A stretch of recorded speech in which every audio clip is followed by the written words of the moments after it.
Welcome, everybody, to this webinar style meeting.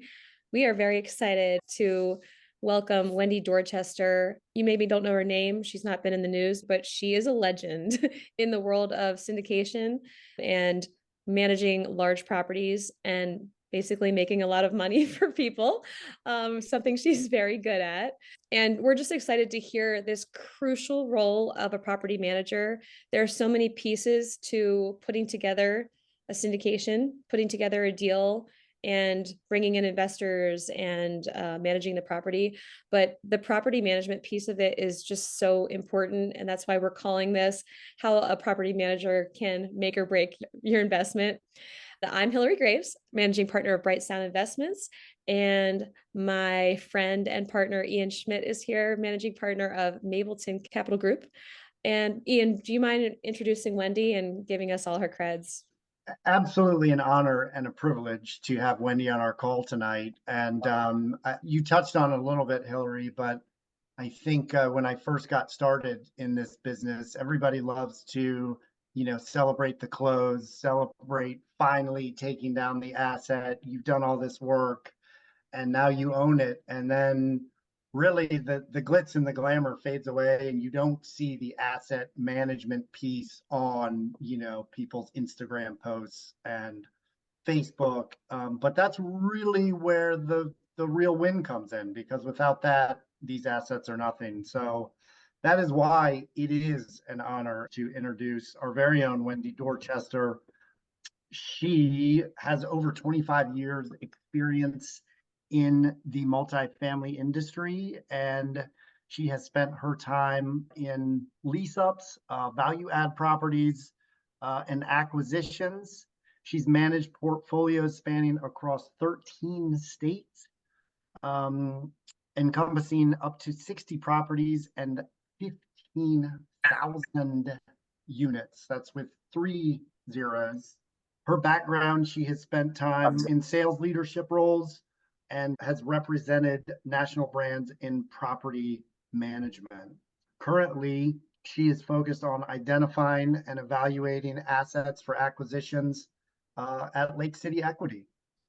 And with that, she's driving corporate growth and executing operational initiatives for everyone at Lake City Equity. So without any further ado, Wendy, thank you so much for jumping on this call this evening. And we're really looking forward to hearing about what you've done. Well, thank you all so much for having me. I am thrilled to be here. Lake City Equity and Lake City Living has really, come into 2024 with a bang.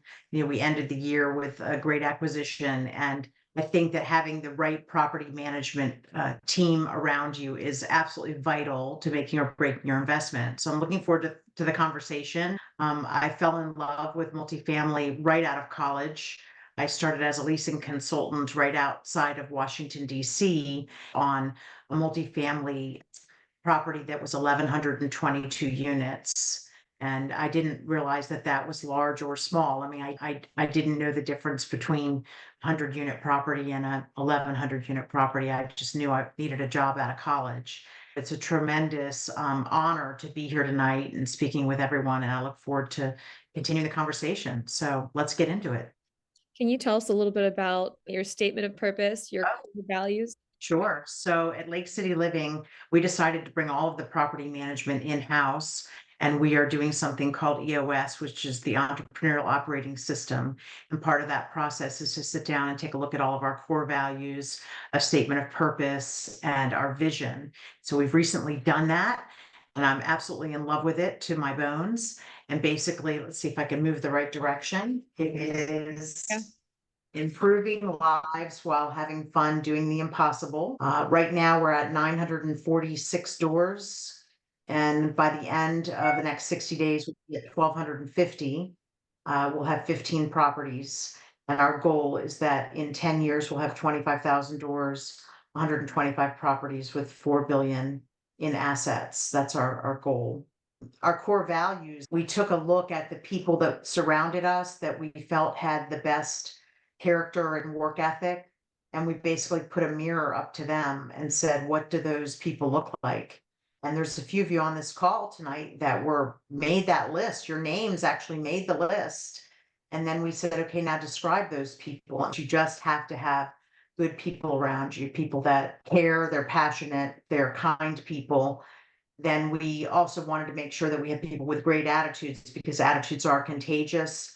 Honesty seems like a simple one, but really it's the core of everything we do. Kaizen, or the Japanese art of continuous improvement. And then we have something called Wit with Grit. And we came up with that because all of us right now, as we're building the company, are doing whatever it takes, which is the wit part. So it's whatever it takes with grit. And we find that those people that come to us with grit are really going to make it happen. The no excuses, the extreme ownership type of attitude to have. We want to have fun doing that, but we want to make sure that we absolutely have those type of people around us. And then the thing that really attracted me is being around leaders that are abundance minded. Like, there is enough for all of us. There is plenty of pie for everyone.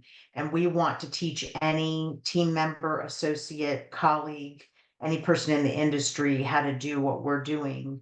We're not afraid to share the secret sauce, because we know that it's not just about wanting to do it, it's about the action behind that. So we've got a very abundance minded group at Lake City Living. And that's one of the things that really attracted me to come on board and help the founders, Sam, John, and Iggy, really start up the interior property management division of Lake City Living. So that's it in a nutshell.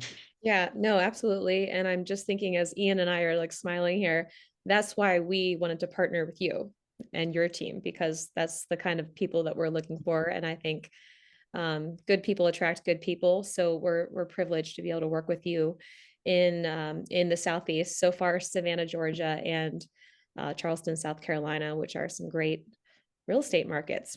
I'm going to go ahead and share my screen. Amazing. Yeah, Absolutely. do it. I always liken the property manager that's actually on the property to being like the mayor of a small city, because really they are the strategic planner. They are in charge of the roads. They're in charge of the financial P&L. They're in charge of the residents of that city and making sure that those people are taken care of. There's so many things that a property manager is in charge of. They have to be an incredible communicator, because they are dealing with not only the residents, but the leasing consultants, the vendors, the maintenance of the property, the ownership of the property. They have got to be able to communicate on all those different levels. But one of the most important things they have to do is they have to prioritize. So coming in every day, having structure to their day, but also making sure that everything gets handled throughout the day. There's never a dull moment in the day of a property manager. That's great. So as the owner of investor, of course, you're looking for cash flow, you're looking for NOI. Those are the things that really, as an owner, you're looking for. But at the beginning and the end of the day, it always starts and ends with leasing apartments. We must lease apartments and keep that occupancy where we have to have it in order to get the right NOI. So if you don't have revenue in the bank, it really doesn't matter. It's got to be there. So leasing and attracting really great residents, qualified residents, is very important. And then, collecting the rent. It's all well and good if you can lease some apartments, but you got to collect that rent. And it sounds like a silly thing to say, but really and honestly, it is extremely important. So a lot of times on the on-site level, if you've got a smaller unit count, that person is doing all of these different things all in the same day. But sometimes you may have a large enough property to have an assistant manager who may be solely responsible for those rent collections. But not only following the lease and where the rent is due on the 1st, it's late on the 5th, or after the 5th, they've got late fees involved, but also making sure that you're following the local, state, and federal laws, making sure that if you're offering any kind of assistance programs, that you're following the federal laws and the CARES Act. That's important when it comes to rent collections, because really on those types of properties, you have to wait 30 days before you can file an eviction. So knowing how to collect your rent and then really making sure that it's collected on time are essential. Because I always say, if they're not paying us, they're paying somebody. And we know that, right? So we got to get them to want to pay us first so they have a wonderful roof over their heads. Maintenance will make or break a property. If your maintenance is excellent, it's one of the number one reasons we find that residents either want to stay at a community or they want to leave. And that's how quickly their apartment gets serviced if they have a maintenance concern. That's why on move-in, we've got to make sure that the apartment is perfectly ready so that there aren't any callbacks after move-in. They have a good move-in experience. And then the next time they need maintenance, it is handled very quickly and efficiently and accurately. And then I would say the customer service. Leasing apartments is one of the most intimate sales that there is. And sometimes people laugh at me and say, Wendy, leasing apartments isn't sales. Oh, yes, it is. It is absolutely sales. You are finding out from the first time you're on the phone with that person, you're building that rapport and finding out what you're going to solve for them. Do you have the right apartment community with the right unit style that'll fit their furniture? And then really it's about the customer service after that. If they like you and you get their stuff to fit, more times, I'd say 80% of the time you've got a lease. But that customer service starts there and it does not end until after they move out because they're going to refer a lot of people to you, not only when they're living there, but after they move out. So it's a very long-term sale as well. And we don't realize the power of that customer service until you see what you can do with it through those resident referrals. So it's very important. Captain of the ship really fits the role so well. So yeah, about apartment leasing, I'm glad this was first because you're more of an expert in this than I am, but I have managed several properties myself, just my own properties. And how you get a tenant in there and the type of tenant that you're looking for and the criteria you have is so important because you could fill beds all day, you could easily get people in, but the type of person you get in there really has a direct effect on how much maintenance you're going to need, first of all, if that tenant is going to be paying, if they're going to be even be able to pay, maybe they're willing to but not able to, and if they're going to stay or if they're going to bother other tenants. So I'm wondering, what kind of criteria do you have when you're looking for tenants as far as credit score? Do you do background checks? Are you looking for a certain kind of income level? Sure. So some things have really changed, especially the last couple of years with the rise in rental rates. And, now we're seeing people spend more of their income on their rent, but normally it's 2.5 to 3 times the amount of rent they've got to earn on a monthly basis, gross monthly basis. So we're looking not only at their income, we're looking at an algorithm of their credit score, their income, their rental history, making sure that all of those things line up. We put them through a background check through our property management software called Entrada that verifies their ID, makes sure that they are actually who they say they are, verifies their social security number, and then it checks their eviction history. It also checks their credit score. It checks public records. It checks, late payments, medical payments. And then it looks at all of the income and makes sure that that's stable. So we really do look at the full package and make a decision based on that algorithm.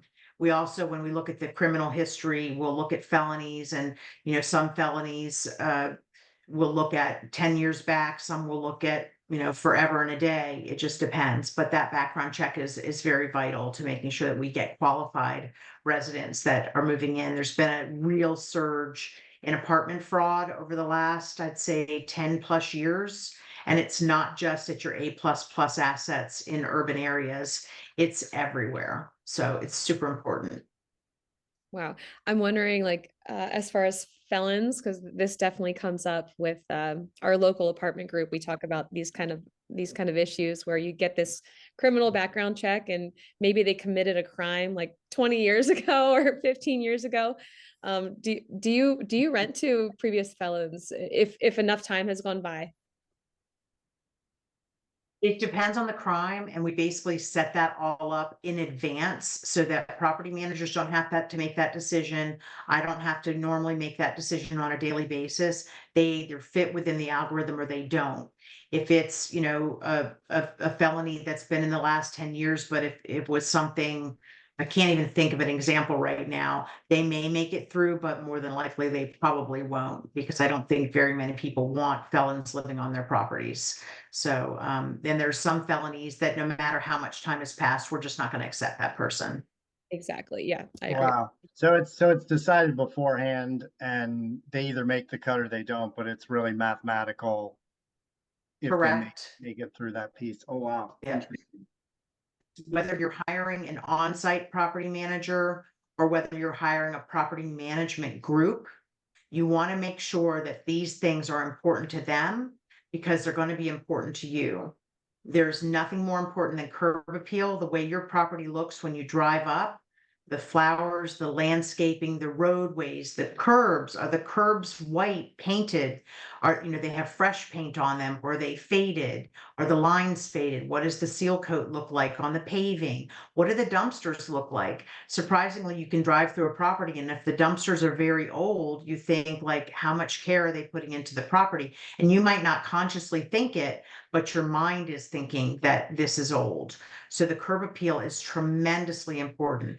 And then having that market knowledge as an individual property manager on a property, as well as a property management group, of knowing the market, the sub-market, your individual comps, having shopped all of your comps over, when you first start at the property and then about every 6 months, and making sure you know exactly what they're doing. If there's a lot of rent changes within the market on a weekly or monthly basis because you've got concessions or rents going up and down, making sure that you're updating that market survey on a weekly or monthly basis, depending on the volatility of the market, and really knowing that market. What jobs are in town? Are there new jobs and employment coming to town? What does that look like for the demographics of your property? And then is there anything else you should know? New construction, really knowing and being a market expert is important. And then marketing the property. Are we doing everything we can on social media, on all of the channels out there? Are we doing videos? Are we doing TikTok? Are we doing Instagram? What are we doing to get people in the door? Because there's a lot of 18 to 35-year-olds that are renting very differently than 35 to 55-year-olds, and we've got to be able to capture every single type of person for every type of property. So the marketing is important. And then we just really went in deep on the screening. So I think we hit that pretty well. But all of these things are very important to being able to lease apartments. So, and you got to have rent readies to be able to do that for sure. Rent collections. This might seem like a boring Mhm. subject. This is so important. This is a huge skill, a learned skill. So can you talk a little bit about that? Yeah, so I'll tell you this funny little story. So, once upon a time in part of my career, I went onto the sales side of things and I sold apartment internet advertising to the apartment industry. And I actually traveled the country extensively for that business, and it was an incredible career. And I remember one day I was on a property actually a little bit north of Charleston, and there was a property manager. I think her name was like Agatha or something really old fashioned like that. I'll call her Agatha for the sake of this. But I remember her. She had this real raspy, smoked 20 packs of cigarettes a day kind of, voice. And she was like, how you doing, ladies? We'd come and see her. And we went in to see her, and she always had her property running really well. It was probably about 100-unit property, and we were trying to get her business. And I was just asking her, how did you get into the business? Like, tell me what your career path has been like. And she said, well, I went to work for this guy, and he said, do you want to lease some apartments for me? So I said, sure. And, he hired me to do that. And then he said, I need you to collect the rent. And so I started becoming the property manager. And he came into my office one day and he said, Agatha, you really are good at leasing apartments. You're great at getting those people in here. He said, but I got one thing that you need to understand. You need to get my rent. He said, I don't care how many apartments you lease. If you don't get my rent, I don't care about you leasing apartments. And she said, like, it really shook her. And she said, you know what? From that day forward, I made sure that my residents knew that I was going to be as sweet as pie to them when they came in the door. And I was going to tell them all about the community and get them to lease. But when it came time to signing the lease and living there, they knew that the rent was going to be on time.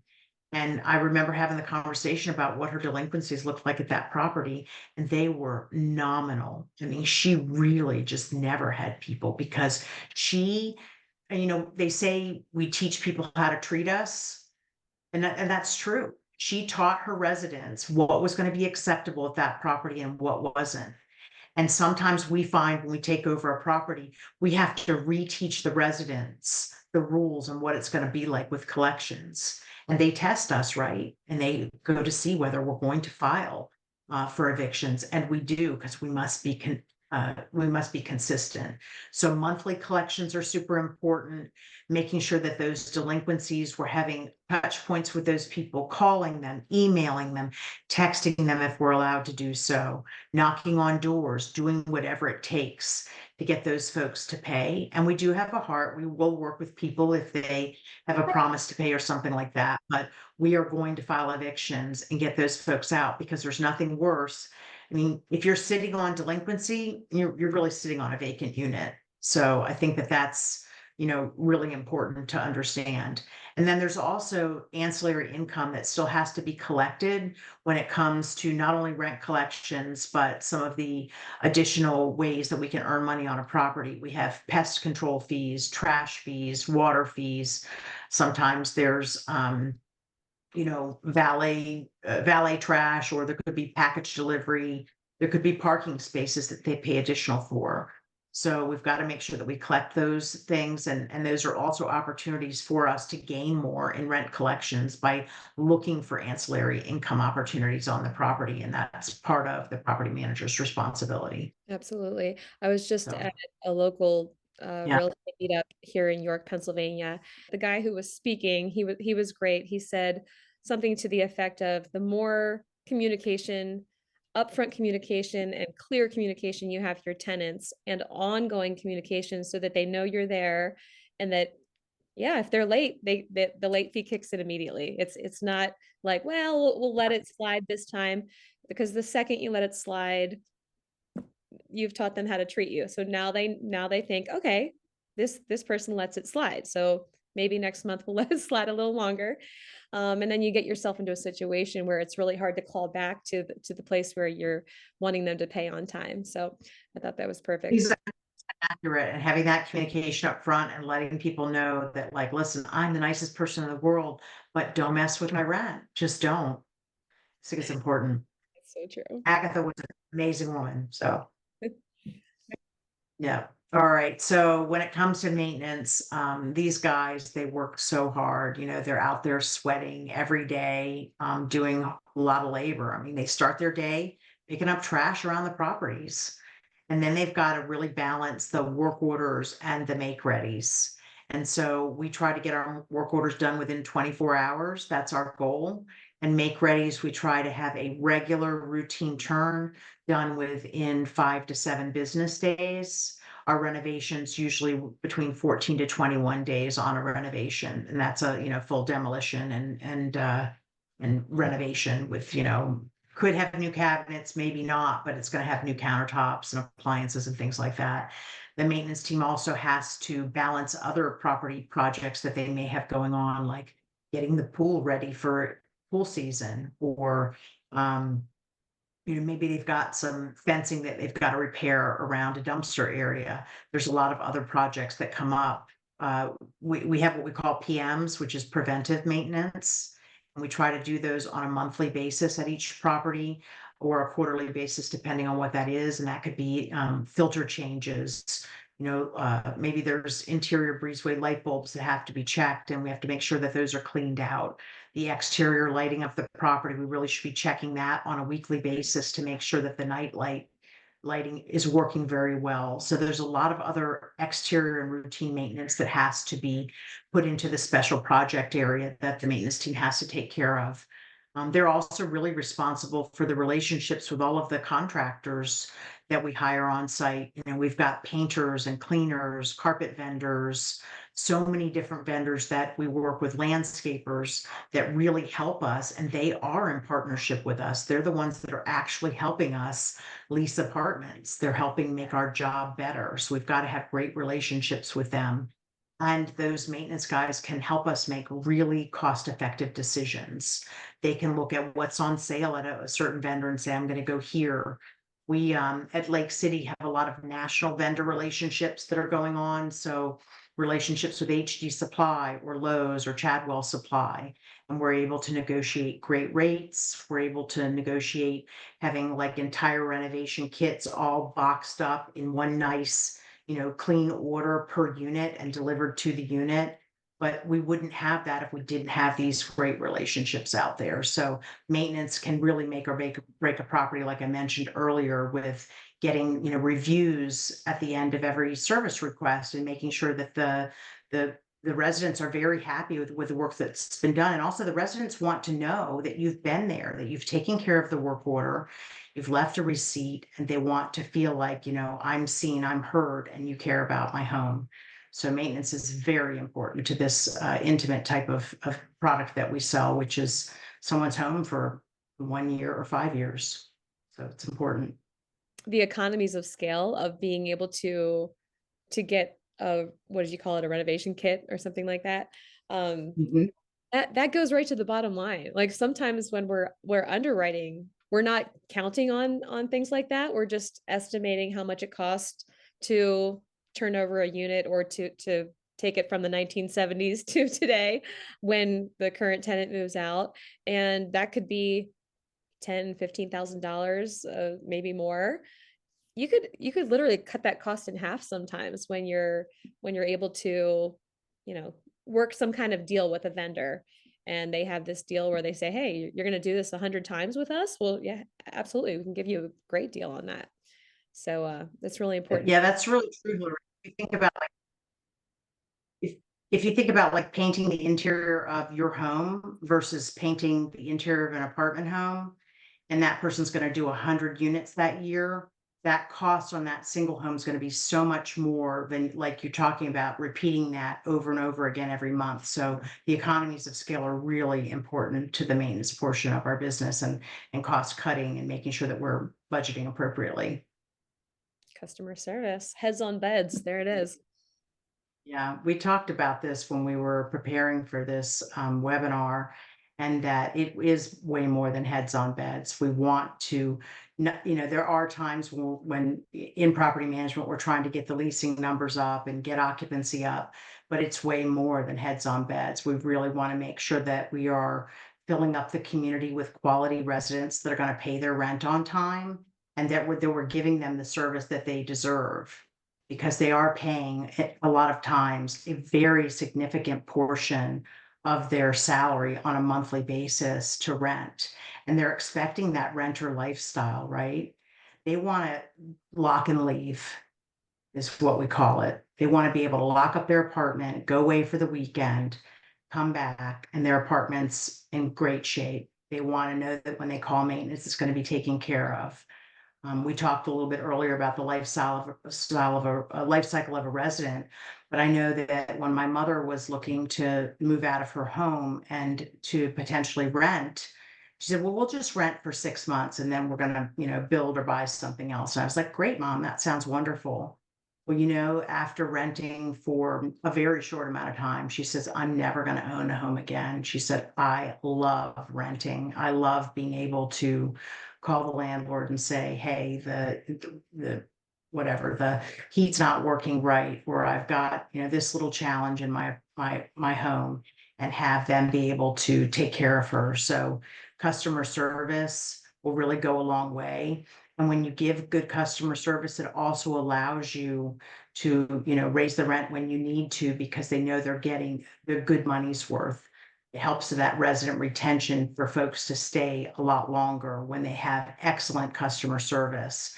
So, our job in the multifamily industry is to provide a good value for our residents, so that as we do property improvements and add things to the property, that value, they won't have any problem with us, inching the rents up as we need to when the cost of supplies and the cost of things goes up our way. We've also got to pass that cost along.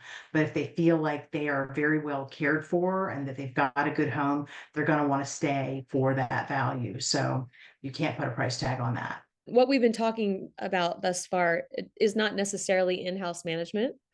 Let's say you're running a syndication and you've got 100 units, or you can afford to have in-house management. Speaking of economies of scale, that's where it really kicks in, and you're able to get a lot of that work done with your own team rather than hiring vendors. So can you talk about that a little bit, and why it's just awesome to be able to do that, to get to whatever that magic number is? Yeah, so I would say that in-house management, having our own property managers and team on inside of our organization has been very important to us. We didn't want to hire a third-party manager because we actually wanted to have the control over what was happening every day on the properties.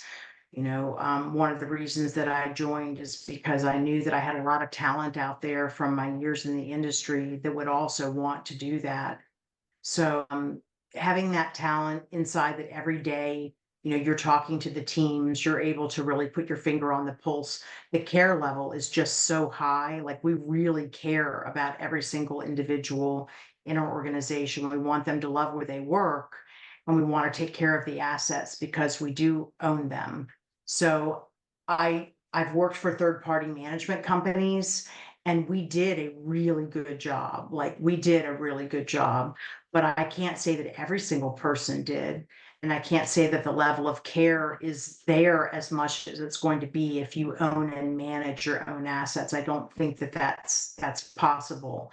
I worked for another company that did both, and I saw the level of care at the owner managed assets was much higher than at the third party managed assets. I think it was somewhat natural, but also somewhat intentional.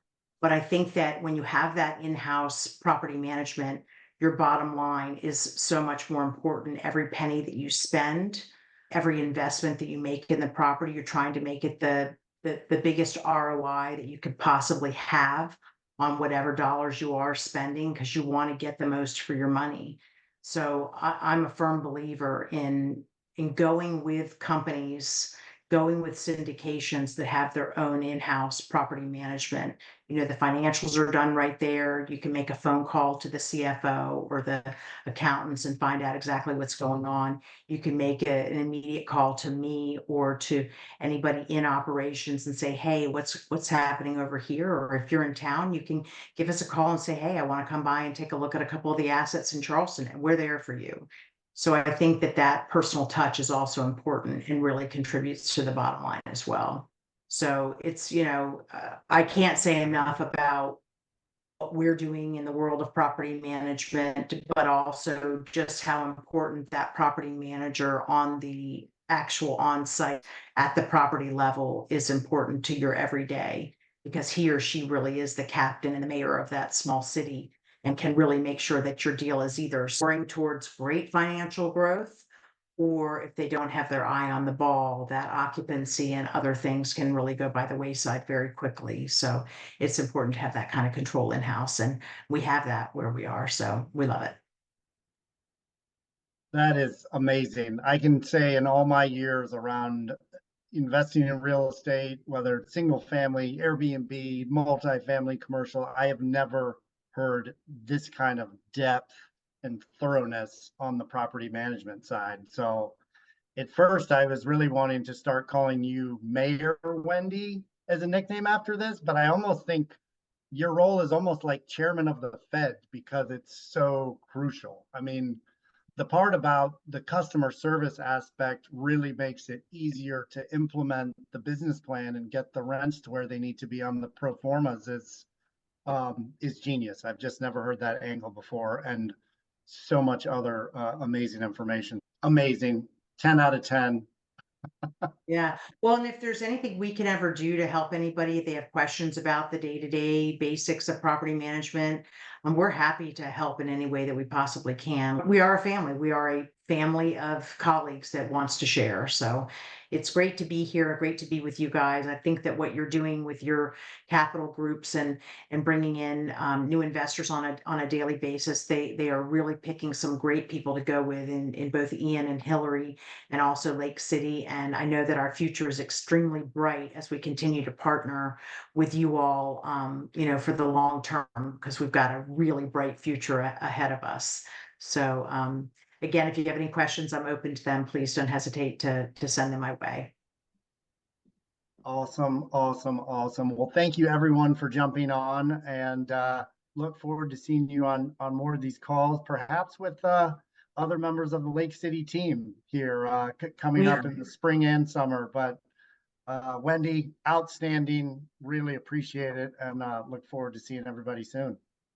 Okay, you guys have a Thank you, great night. Thank you, Hilary. Thanks so much, everyone. We'll see you.